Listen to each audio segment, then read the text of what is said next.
There's a substantial contingent of folks out there who watch and listen to what I do on ESPN, and they think I'm faking the accent. As if a Southern accent is some sort of substantial benefit in the world of professional broadcasting. Ryan, I've said countless times, I don't care what level you achieve. When it's over, you lose a piece of your soul. I was charged with interviewing Dale Earnhardt Jr., who's like a brother to me. I mean, there's 30 people waiting to talk to him, and he like kind of gives me one of these head nods, like, get your ass over here. Puts his finger in my chest, and he goes, you need to shut up. And man, I was so mad at him, but I knew he was right.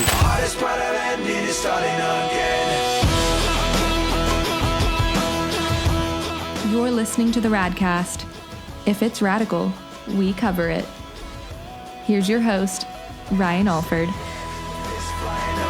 Hey guys, what's up? Welcome to the latest edition of the Radcast. I am excited today, my friends. You know, I don't get to talk to everyone that's necessarily a passion, but growing up here in South Kakalaki, going to Clemson University, following college football and NASCAR, I got someone who I truly admire, Marty Smith. What's up, brother? Ryan, hey, man, I appreciate you having me. And full disclosure to all you guys listening, I'm late, and I'm very sorry. I've put Ryan in a heck of a predicament here. He's a very popular man. His schedule is packed, and I have completely foobarred the whole thing.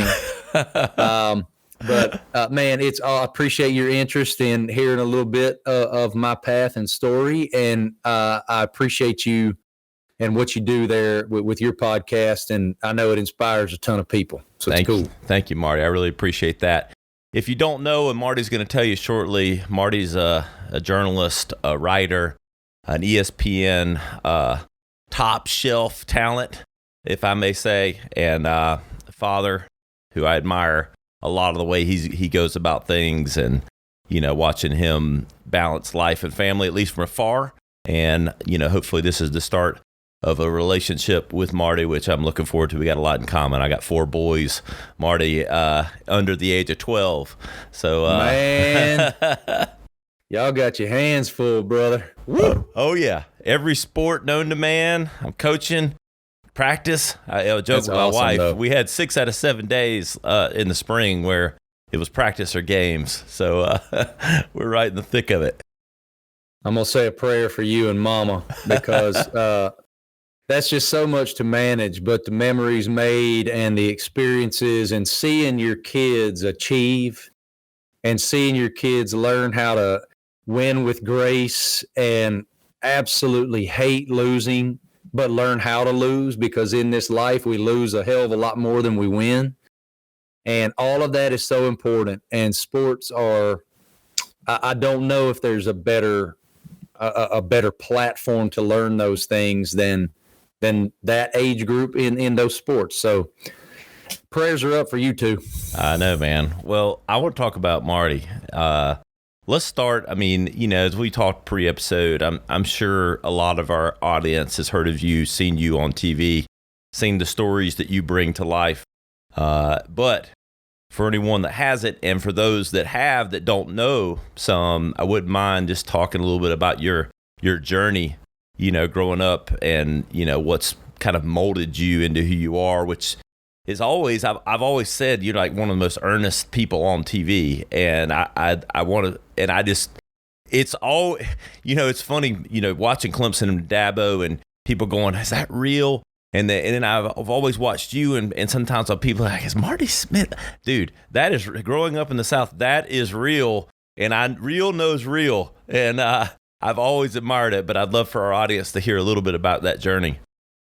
Well, thank you. First of all, I appreciate your kind words. It always makes me laugh. There's a substantial contingent of folks out there who watch and listen to what I do on ESPN, and they think I'm faking the accent. As if a Southern accent is some sort of substantial benefit in the world of professional broadcasting. But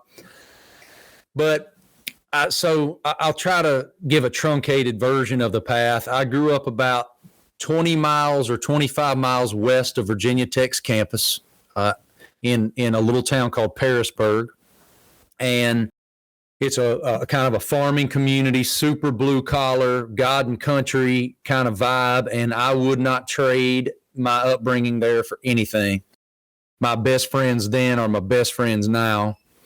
And we just had an amazing upbringing. It's one of those towns where the high school football Friday Night Lights vibe is 100% accurate. It is the marquee social event of the week. It is the identity of the town. And I was on some teams that were very good. And it's one of those things where if you're a kind of a starting player on a team that's that good, you don't pay for your blizzards, you don't pay for your haircuts and the whole thing. I mean, it's remarkable for me to chase that nostalgia. And so I went from growing up there in Parisburg to Radford University. I had a brief stop at a school in East Tennessee called Carson Newman College. It's now Carson Newman University. Played middle infield there. That wasn't right for me, so I transferred over to Radford, and it was one of the greatest blessings ever for me because I had to figure out who and what I wanted to be when I wasn't an athlete anymore. Ryan, I've said countless times, I don't care what level you achieve, whether you are the kid who his last athletic event ever is his final high school football game, or you're Peyton Manning or Tom Brady who plays till you're 107. When it's over, you lose a piece of your soul. And you have to rewrite part of that, and you have to find things that fill up that portion of your competitive nature, that portion of your identity and your purpose. And I really struggled with that when I lost ball. Well, one day, someone coaxed me into walking into the sports information department at Radford University, my alma mater, and I really found that purpose. I loved it. And while working in that sports information department, I was rekindled a relationship with a writer for the Roanoke Times, which would be like the Greenville News down there where you guys are. It's kind of the major regional newspaper in that area. And they hired me to cover high school sports. And they also hired me to cover the local short track, then called New River Valley Speedway. It's now called Motor Mile. And I didn't want anything to do with it, man. I had completely fallen out of love with auto racing when Davey Allison, one of my childhood heroes, died in a helicopter crash in 1993 at Talladega Superspeedway. And so I tell you all of that to tell you that the first couple laps of the first race I covered, I fell back in love with it. And I went, this is where I need to be. I got to chase this, man.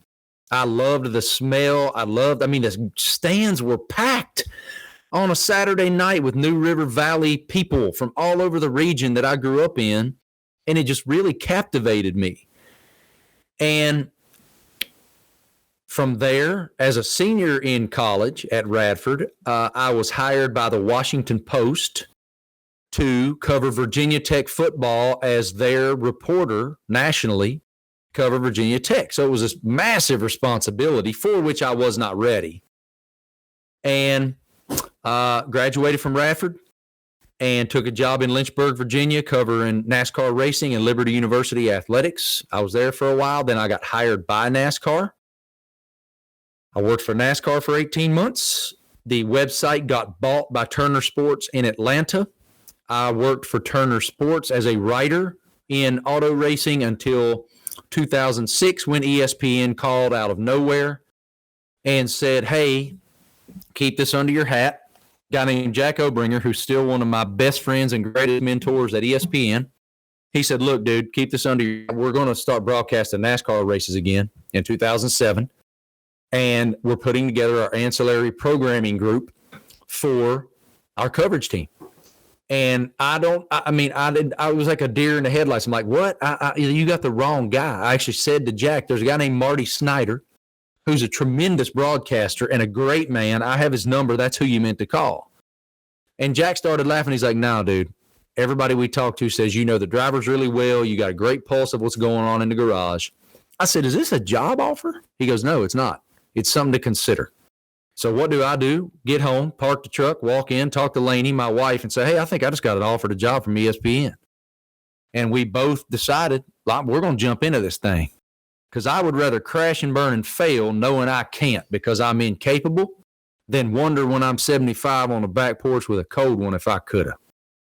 And from there, it's just been a heck of a the journey's unbelievable. I don't know how to describe it, but it's a blessing of indescribable proportions. And I covered auto racing until 2014 exclusively. We lost the broadcast rights to NBC at that time, and ESPN promptly dropped me into college football like an alien from Mars. And from that point, I still don't know how to even begin to quantify how all this is unfolded other than a greater purpose, which is to be kind and have great effort and great passion in everything that I get to cover and hopefully inspire somebody along the way. I love it. And I've heard you mention those three words, the kindness, effort, and passion. And it's everything. When I read it, when I was studying up for us to talk and, getting to know you better behind the scenes, I read those words and I'm like, that defines who I see on television. Like sometimes you have people that you admire or you whatever, and you see them in their persona on television, and then you see them maybe an article or something that writes about it, and you're like, they write these words, they do this, and you're like, that's not really who I see. But when I think of Marty Smith, I do think there's this earnesty, this kindness that comes through in your reporting and your storytelling that truly is the Marty Smith brand. Well, that's amazing. I appreciate you saying that. Here's kind of the way I look at it. And look, here's the facts, Ryan. It was an evolution over time. When I first started in this, like a lot of dudes are insecure. We pretend like we're not, but we are. And so my greatest insecurity is I like to be liked. And in our business, man, that ain't a good one to have. Because there's a lot of people who don't like your style or don't like your haircut or don't like how you carry yourself. And that's okay. That's their prerogative to feel however they want to. And you can't force them any other way other than to live your life in a manner that gives you purpose and fulfillment. And as I grew through this, and going back to my wife just a minute, her influence on my evolution, it's amazing because she was willing to grow and evolve with me. This is not a path that we expected. We did not. When she said yes to marry me, I was working in Lynchburg, Virginia, making no money at all, expecting to, this is going to be awesome to get to cover sports in the written word for the next 45 years. But she knew we weren't going to have any stuff. And the rest of this stuff was never even a part of our thought process. We just celebrated our 21st anniversary, May 20th. We got married as kids. And so that's been so important. Her willingness to be malleable and patient with my ego-driven insecurity, and to the point where I got to a guy who understood a broader plane. And here's where that kindness, effort, passion thing comes in. We don't control much on a daily basis. Most of what we face every single day is beyond our sphere of control. But when I wake up every single morning and I'm brushing my teeth and I'm looking in the mirror, I know that I control those three things. I control how nice I am to other people. I control how hard I'm willing to work and give every last ounce of everything I am to whatever that challenge is before me, and that I do that with an undeniable positive energy. That's on me every day. And as we've gone through this very unique time in our country over the past 18 months, I've started to add sort of this fourth pillar of respect, which falls in line with all that anyway. But That is the truth. And my son's sitting over here 10 foot away from me, probably rolling his eyes because my 3 children hear those words every single day. Every day I tell them that. You control that. And you think about this, Ryan, like if you dig a little bit deeper into hypotheticals, imagine we as human beings can change the world if we want to every day. We don't have to donate Bill Gates money. We don't have to. All we have to do is be nice. If I go into the Starbucks and I ask that barista how their day's going, they might be having a crappy day. And if I say, hey, man, how's your day going? He's like, man, I don't know. I'm working. I'm like, what's going on, dude? You, by acknowledging them as a human being, can completely change their day. And that dude behind you in line might be having a crappy day. And now that you've changed the barista's day, the barista might change that guy's day. And then he lets somebody into traffic because he's in a better mood. And that person in traffic has a better day. You can, like, people might consider that to be so cheesy, but it's factual. And if we just do a little bit, man, it could change so much. That's right. Well, we like to overcomplicate things, you know. It's like we like to blame. We like to, you know, it's easy to play the blame game, but you got to control what you can control. I love that, and I love the addition of respect, you know, because it's a lost art today, brother. I don't know what it is, but you know, and it kind of leads me. I want to talk a little bit more about some of the foundations, what you're doing with ESPN within the college football and all those kind of things. But while we're on this path, you know, how do you feel about cancel culture? Like, does that weigh? I wonder when I talk to journalists and media and other outlets, if you're living and breathing that truth that you just talked about, those things, you probably don't have a lot to worry about compared to some people. But does it live in the back of your brain now? Is it hard to kind of navigate? Is that front and center and talked about, you know, more than even we realize? I don't know, man. I just try really hard to keep the main thing all the time. Yeah. And for me, it's those 3 kind of pillars that I just mentioned, and it's being true to stories. And if I'm interviewing someone, it's asking them open-ended questions that let them tell me their story. Yeah. Rather than trying to drive them towards a story. Right. I mean, if anybody who's read my book knows this one story about Dale Earnhardt Jr. that really altered my entire approach to the way that I interview people. And this was 2012, I think. I had done an interview with Jeff Gordon, the NASCAR icon. And in that, my career was sort of blossoming a little bit in that moment, and I was feeling myself a little bit, and I started asking Jeff questions that he would start to answer, and if he started to meander off from where I wanted it to go, I would cut him off right there, and then I would try to drive it right back where I wanted it to go. Well, the interview didn't air for a couple weeks, and when it did finally air on one of the pre-race shows, I got a lot of positive feedback, and I was really proud of the work we'd done. Well, after that race, it was in New Hampshire, I was charged with interviewing Dale Earnhardt Jr., who's like a brother to me. Mm-hmm. And you talk about honesty.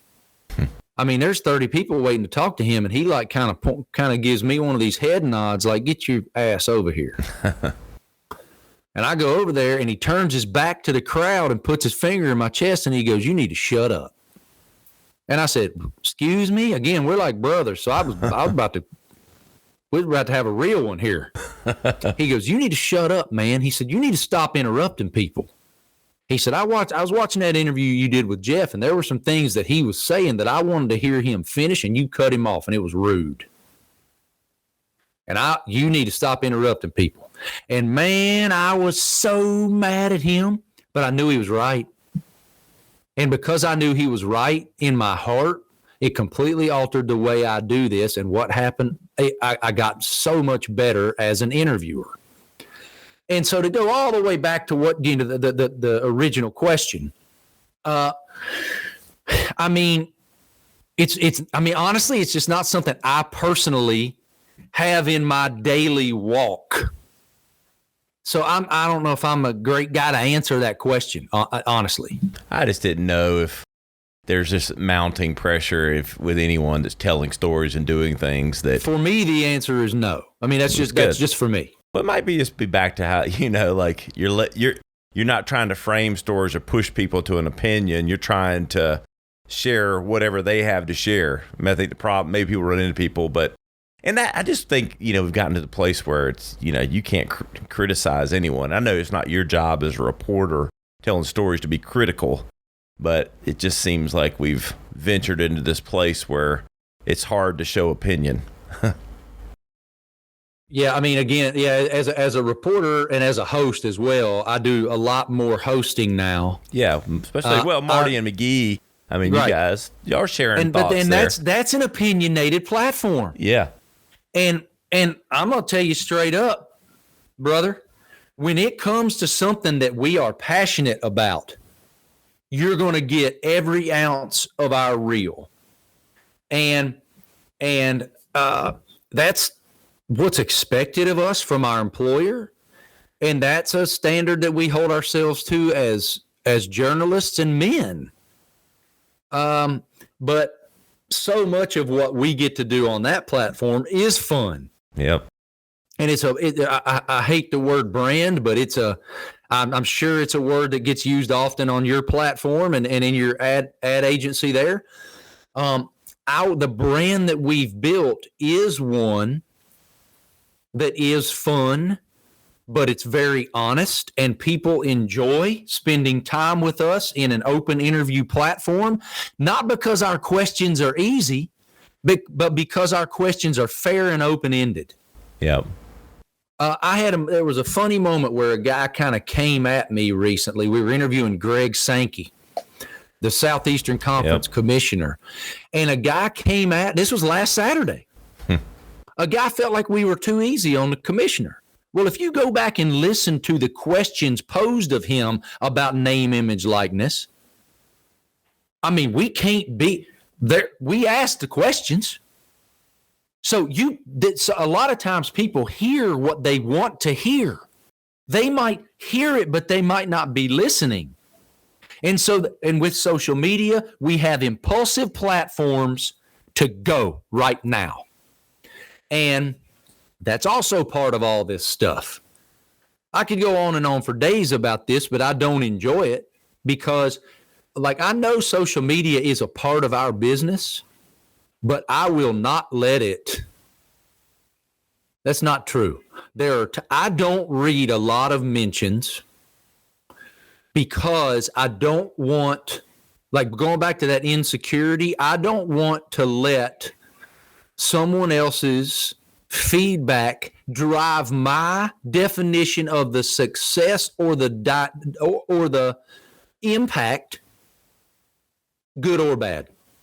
Make sense? Total sense. And we're gonna earmark that for that's gonna make the highlight clips. We do highlight clips from this, Marty. You just hit the highlight clip right there. I try to pound that into people of letting their self-worth and their direction be determined by the trolls and the people that the only bite of success they get is taking a bite of yours. So not just the trolls. Yeah.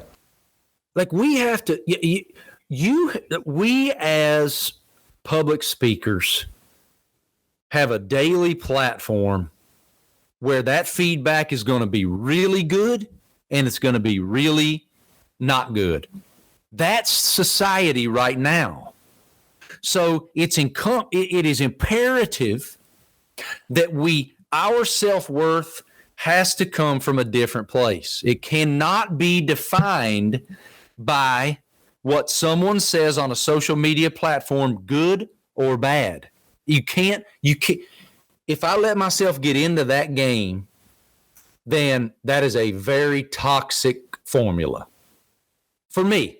For me as a man and as a husband and as a father, I can't bring that home, good or bad. Totally agree. Let's talk about Outsider. What you guys are up to there? I know you've got the podcast. You got a lot of different. What was the passion point behind that project and what you guys are doing with everything with it? It's a really amazing. It's amazing, man. So Outsider.com is a new platform that I'm involved with. I'm a partner in that business with a couple of guys in Nashville who are extremely successful business people. They know what they're doing in that space. And there is a group of people who love God and country and all those things that we were discussing before, and who love the outdoors and who love country music, and not just country music, but like they love music and they love all of that. There's a culture that comes with that outdoors kind of vibe. And some guys came to me and they wanted me to be involved from a content side and a partnership side in this business, in this media company. And it is extremely fulfilling. To your point, I have a podcast that we've actually just rebranded.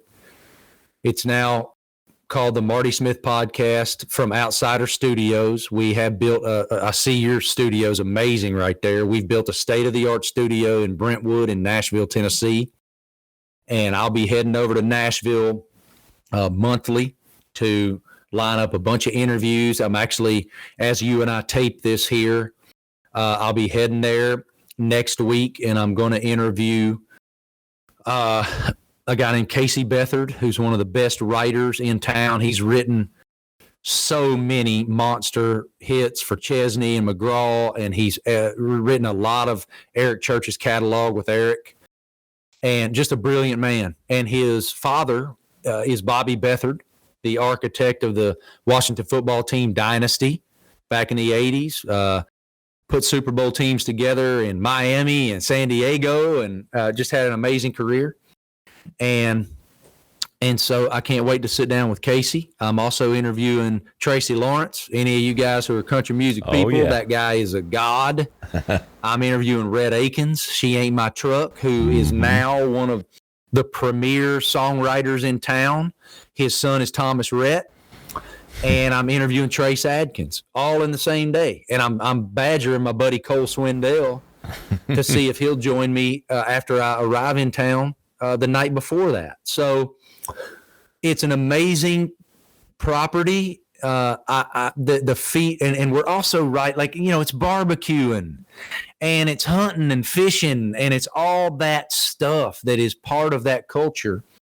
And that is a sector of people that from a media perspective are underserved, and they're yearning for that kind of content. Like, one of the pieces that I've also written several pieces for Outsider just about growing up in the country and nostalgic memories of being in the hayfield with my daddy and my high school buddies, and then hopping in the truck when we were done, and my daddy burning like that smell of a fresh lit Marlboro Light when it mixes with fresh cut hay on the ground with the windows down in my daddy's blue Ford Ranger short bed. All of those things that are so authentic to those folks is what we're serving with Outsider Media. And there are people involved in that who are like-minded, and there's people involved in it that I can't mention who would knock your socks off. And we have massive intentions. We're very intentional with this brand, and I'm so grateful to be a part of it.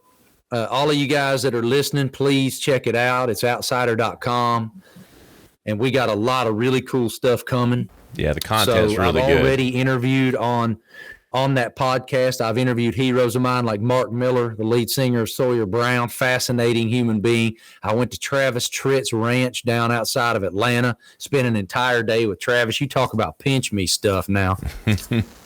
Amazing time. Who is your favorite? Who is your favorite country singer? Like, I know that's like, who's your favorite child, but who's your favorite? I mean, ever? Maybe like, let's do an old school and a new school. Like, okay, well, that's easy. So, right. Old school is Waylon Jennings. Waylon, I just watched this documentary that was produced and directed by Don Was. I'm not sure if you're familiar with that name, Ryan, but legendary record producer. And you know who the Highwaymen are. Oh, yeah. So for those of you listening who may not, that's Waylon Jennings, Johnny Cash, Chris Christopherson, and Willie Nelson. The goats upon the goats upon the goats upon the goats. And they did a collaborative project together called The Highwaymen. And the marquee centerpiece of that is The Highwayman, which is, it's a top 5 song of all time in my personal catalog. And so Waylon is my guy. All right. And if you haven't seen that Don Was documentary, it actually was like a 30-minute program that ran on CMT way back in the day, like early 90s. It's on YouTube. I just found it like a week ago. I sent it to my best friend, Eric Church, who is my modern day favorite singer. And I can tell you why in a minute. But it blew all of us, so it knocked our socks off. Watching the dynamic of those guys actually interacting with one another was so psychologically. My youngest just got home. If you guys heard that, our beach house ain't massive, so y'all just going to have to deal with the life part. Hey, sweet thing. We want it as real as possible. Yeah, my 9-year-old Vivi, she's a sweetheart. She just got home from dance. Anyway, you know what a girl is like, Marty. I mean, like my wife and I joke. It's like, what's it like to have a girl? I don't know. It's a handful. So, I'll tell you about Eric and why he's so important to me. And this could be redundant for any of you guys who know anything about my story, but Eric is integral to my story because I lost, and this is going to be a little bit, I'm just going to give you the whole thing. Do it. Since we're in podcast form. So in 2008, in April of 2008, my father died. And that was 10 years almost to the month that my mama died. We lost my mom, Joy Smith, in 1998 to breast cancer. She was only 47 years old. Damn. And then after that, we lost my dad spiritually and emotionally, but we still had him physically for another 10 years. Well, he was suffered from terrible depression during that 10 years and really let my childhood home go. I mean, it was what I should have probably done was just bring a wrecking ball in and knock the joint down, but I was too proud to do that. And so in the months that followed my father dying in 2008, I would go up sometimes, Lainey would go up sometimes, and we made it our mission to kind of clean the place up and get it back in working order. And that was very hard for me emotionally. We couldn't bring, my son Cameron was 3 years old, not even 3 years old at the time. He was 2.5. And so we couldn't, we didn't feel comfortable bringing him up there, man. It was just not a good place for that, not a good environment for a little one like that to be in. So when I was there by myself, I'm not proud to admit it, but I would drink Jack Daniels out of the bottle, and I would turn Eric's record called Sinners Like Me, his first album, up as loud as it would go. And I would sing at the top of my lungs, off key. Singing's not my forte, but it was this beautiful vehicle, perfect vehicle to carry my hurt and my emotion in that moment. So fast forward to the end of that year, a buddy of mine got tickets to see Eric play at a little honky-tonk in Greensboro, North Carolina called Arizona Pete's. So my buddy and I go up there, and Eric had not really made it yet at that time. He'd had a record out. He was working on his second record called Carolina at the time. But his meet and greet was on his bus, which he shared with his band at the time. And there wasn't but like 50 of us or so. So everybody got to meet him. So I'm deep in this line, and I'm having this mental back and forth with myself. Do I tell this guy what his work means to me, or do I not? Because he's going to think I'm a stalker. Well, I decided not to. Well, the further up in that line and the more Jack I drank, I was like, I'm going to tell him. I'm never going to see this guy again. Who cares? So I get up on that bus and I stick out my hand. I don't have the guts to look him in the eye, so I'm sort of looking down towards his chest area. And I'm like, look, dude, this is going to be weird. I lost my daddy this year, and that record saved my life. You saved my life with that album. And I needed desperately something to help me cope, and your words did it. And I know you're playing these places, like this place you're playing tonight, and you know it, and I know it, and you're better than that, and you're bigger than that. And every single night there is somebody in that crowd that desperately needs what you have to say. And tonight it's me. Thank you for what you do. And I was so mortified. I was gone. And he came after me. He's like, come back here. Come back here. I need to hear more. So I told him a little bit more, no big deal. And the show was amazing, and that was that. Fast forward 6 months. I'm standing in the garage area at the Pocono Raceway on a Friday afternoon waiting to interview Kevin Harvick, the NASCAR driver. Phone rings. I'm super shady about answering numbers I don't know, but I felt led to answer it, and I did, and it was a 615 number. This is Marty. Hi, Marty. My name's Judy McDonough. Yes, ma'am. What can I do for you? I didn't know what I'd got myself into. And you telling me she something? said, I'm Eric Church's publicist. And I said, I love that guy. She goes, we know. We know. Because I had written about Eric a lot in my ESPN column. And she basically told me we are begging him to do some goodwill because he'd been fired from the Rascal Flats tour for playing too long. It was the biggest tour in the world that year, called the Me and My Gang Tour. And so they wanted him to do some goodwill in Nashville. And he's hard-headed as a devil. He wouldn't do it. So eventually he pounds his fist on the table and says, you get that Marty Smith guy, that NASCAR guy from ESPN, to fly to Nashville, Tennessee, and spend a day with me fishing. I'll do it. Otherwise, get out of here. And she said, Marty, we'll pay you to come, whatever. I was like, you ain't got to pay. Like, if you're serious about this. So I hang up the phone. I call Lainey. I said, hey, I ain't coming home tomorrow. I ain't coming home Monday morning. I'm going to fly to Nashville. She was like, what? I said, Eric Church wants to go fishing with me. She was like, BS. I said, I swear, unless it's a prank call. So I got on an airplane. I flew to Nashville. I slept on my buddy's floor and got up the next morning and went to the marina. And I waited, and I'm sitting on this boat by myself, and it's a shotgun start at 8 a.m., and all the other boats are gone. 30 minutes late, that's Eric time. We call that EC time. He comes sliding in sideways in the Silverado, pulls a case of beer out of the back, hops on the boat. What's up, fellas? He and I go win the fishing tournament, talk trash to like Bill Dance and Jimmy Houston, and we've been, very, very good friends ever since. I talk to him. We text weekly. We talk all the time. And the vast majority of the major life decisions or conflicts we've had over the last 10, 12 years, that's our advisement group. He's in it. He's in mine and I'm in his. So I love it. How about that for a story? Dude, I got cold chills listening to you talk about it. Especially, come fish with Eric Church, Very few people have impacted my life more deeply than he has. And certainly my career, he taught me to be completely fearless in doing it my way, whatever my way was. And that be fearless in passion. If your way is to beat the hell out of yourself while you're playing a show, do it.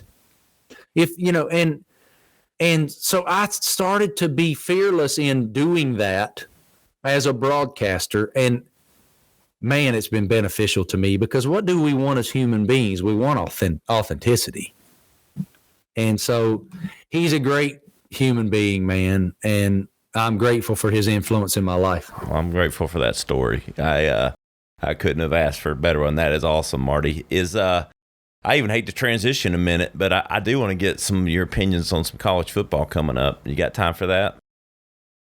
What's your thoughts on the whole name and image likeness thing? I mean, that's not like, I'm sure it's hitting your radar. You got to talk about it, but do you have concerns, or you agree with? I mean, like, any what's your thoughts for how it's going to impact the game? I'm still processing it all. I think a lot of people are, because with the way it's unfolding right now, with all the different state laws and how the universities are really currently defining what their own rules are for their athletes, and how athletes like De'Aaron King and Mackenzie Milton are really taking advantage of this. And those twins, I think they are at Fresno State, who signed with Boost Mobile, and Master P's son just signed a $2 million deal. So, there's all these haves and have-nots, and it's kind of the Wild West right now. It's going to change the paradigm of collegiate athletics in a very big way. And I don't even know what that looks like yet. I think that it's awesome for college athletes that they have the opportunity to do this. I mean, if you're a Clemson guy, imagine if this was available to Trevor Lawrence. Imagine if this was available to Deshaun Watson. Like, even as simple as, think about this, something as simple as Booster comes in, hey, man, like, I think about, okay, let's go back to my country music buddies. My country music buddies, all of them, get these insane offers to come play wedding receptions for 30 minutes. Hey, there are people with money. We will pay you this inordinate, obscene amount of money to come play 4 or 5 of your songs acoustic at this wedding reception.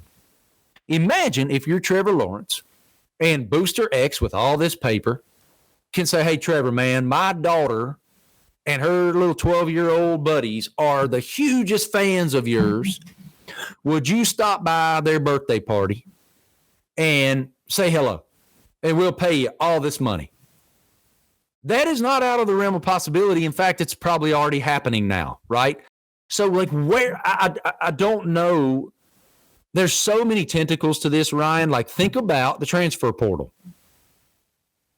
Think about if you are, like, let's back up to when the transfer portal had Jalen Hurts in it and Justin Fields in it. Like, I mean, what's to say, Kyler Murray, what's to say that Booster X, now agents and boosters have direct lines to play. They can go right to them, or their parents, or whatever. Hey, you hop in the portal and you commit to our school, we'll have Billy Bob Jackson Toyota waiting on you when you land. They're like, all that is in play now. So I'm still processing what I think about it.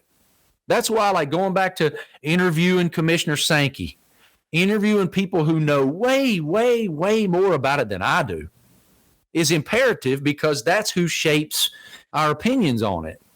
And I do think it's awesome that these young people have the opportunity in a free enterprise society to benefit off of what they're doing collegiately. But I don't know where it stops. I don't know any of that yet.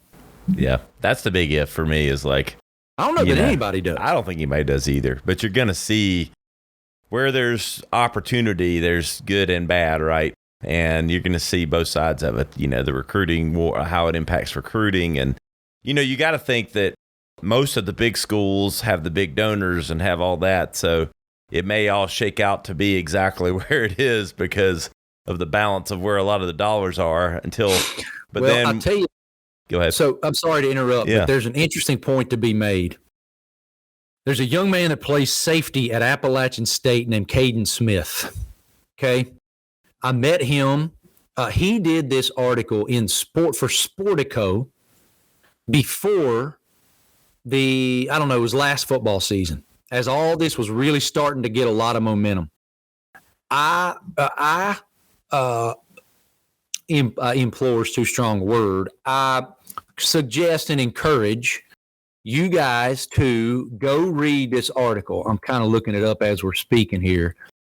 It's in Sportico, and it really laid out to me like the media opportunities. For example, they have a podcast. Caden and some of his teammates have a podcast that they can now go benefit from financially, which I never considered those things. I was always thinking like, ooh, big boosters, cars, whatever. It doesn't have to, it can be something like that where, oh, wait, I can advance my career aspiration at this level. Like he plays for Appalachian State. Great program, great success, but it ain't Bama. And so it opens a lot of doors that I had not considered. Yeah, totally. Yes, Caden Smith, App State, Sportico is what I just searched it. He wrote it last December, and it's such a great article. And he's a phenomenal young man. He actually requested that if we could maybe do a FaceTime together. Yeah. And I did do that because he impresses me so much, and he has a very bright future in sports media. And it's called NIL Eligibility Rules. NIL poses question for NCAA athletes. Should I stay or should I go? Is the title of the piece. It's so good. Go find it. Sportico. Yeah, it's going to be interesting how it plays out. And we do a lot of personal branding for like executives of companies and different things. So we play in that space.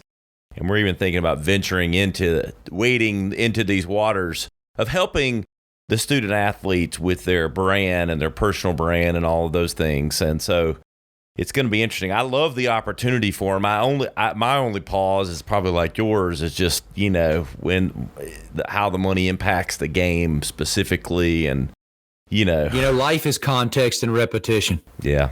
I say it all the time. Life is context and repetition, and we don't have either of those yet in this arena. We don't know. You can't know what it is until until it happens. So we don't know those answers yet. That's true. What do you think is going to play out this season? I know you've been doing your research. You've got SEC Media Days coming. You got all the big talks and everything else. Any teasers for us? Well, you're a Clemson guy. You guys are going to be really good. I can tell you that DJ Uiagalelei, I just wanted to say that because I had a couple games last year where he appeared. I did what games did I do with Clemson? I did Georgia Tech. I did Notre Dame maybe. But Uiagalelei, I got that one down. Total stud. He's going to plug right in there and do really well. You guys have so much talent on the perimeter offensively. It's an embarrassment of riches. And I expect a lot. I expect a lot from Clemson. I do think Mac Brown is building something really, really, really, really special in Chapel Hill. I love Mac Brown like a dad, and I'm so impressed with what he's done there. Now, SEC-wise, I have very lofty expectations for the Georgia Bulldogs, whom you opened the season against. What a tremendous matchup, man. The Dukes kickoff. Who's going to win Charlotte, that game, North Marty? Carolina. I mean, flip a coin? Is it that, I is can that tell close? you, I don't know. Yeah. I don't know. It's funny, Ryan, I say all the time when I'm at these games or shoot, if I'm up here on the boardwalk getting pizza, people always asking me who's going to win what. You know what my standard answer is? They pay Herb Street and Desmond all them millions of dollars to pick them games. They pay me to make people talk. But I don't.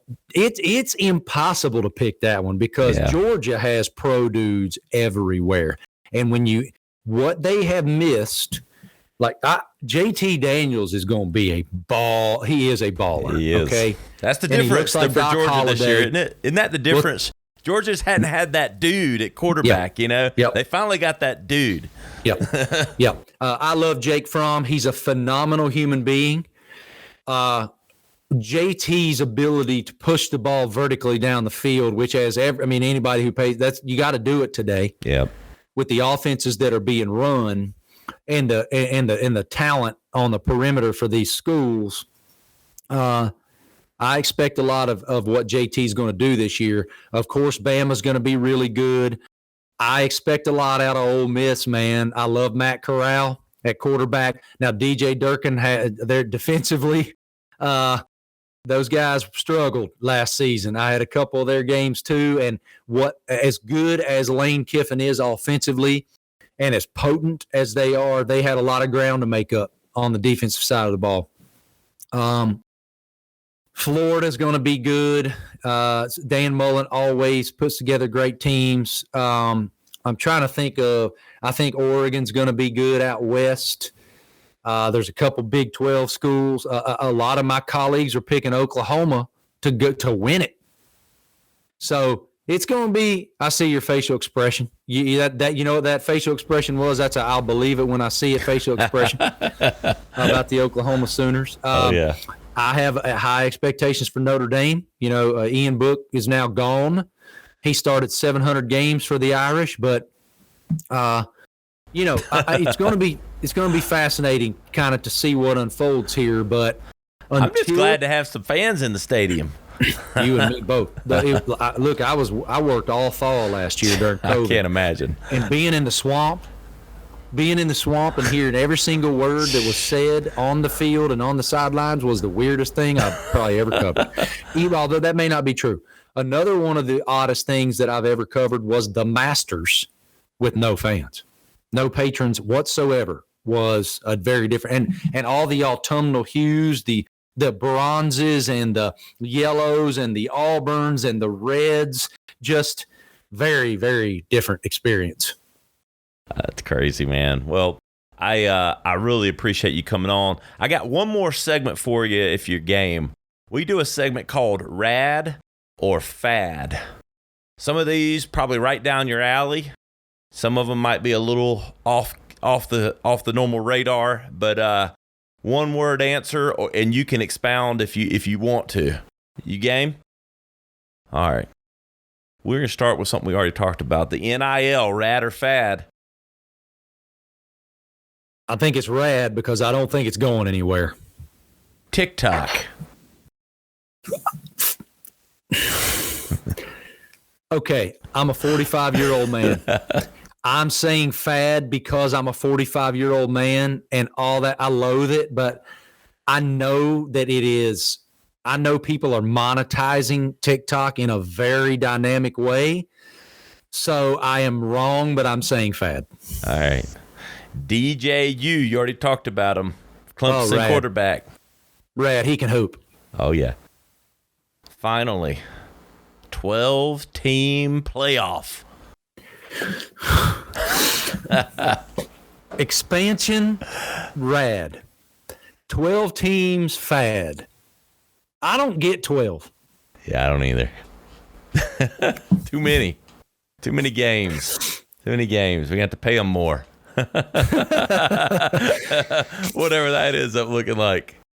Marty, man, I can't appreciate you more.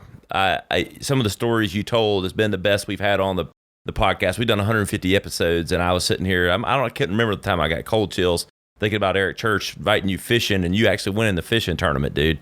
I mean, you are real, and I hope that we can stay connected and, we can do this again.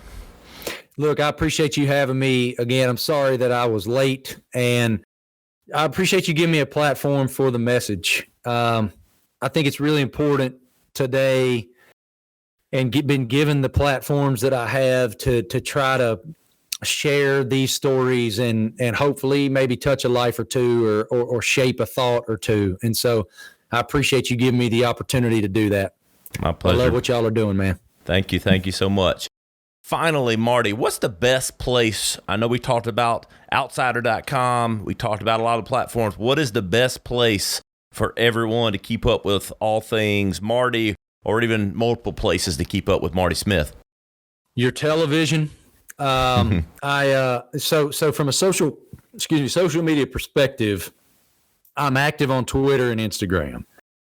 I know I should do TikTok, like we just talked about. I haven't waded into those waters yet. Everybody in my family uses Snapchat. I don't want to touch it with a 1,000-foot pole. I think that's a disaster waiting to happen. So Twitter and Instagram are Marty Smith ESPN. So please do check that out. I'm constantly at the behest of my lovely bride trying to do Instagram stories. And it's funny why I even started doing Instagram stories. It's so that she could see my life when I'm at games. So yeah, those two platforms I'm active on, and I would appreciate if you check them out. So thank you for teeing me up there. My pleasure. Hey guys, we really appreciate Marty Smith coming on. You know where to find us. We're at the radcast.com. I'm at Ryan Alford on all the platforms, TikTok, Instagram, Facebook. You know where to find me, RyanAlford.com as well. We'll see you next time on the Radcast.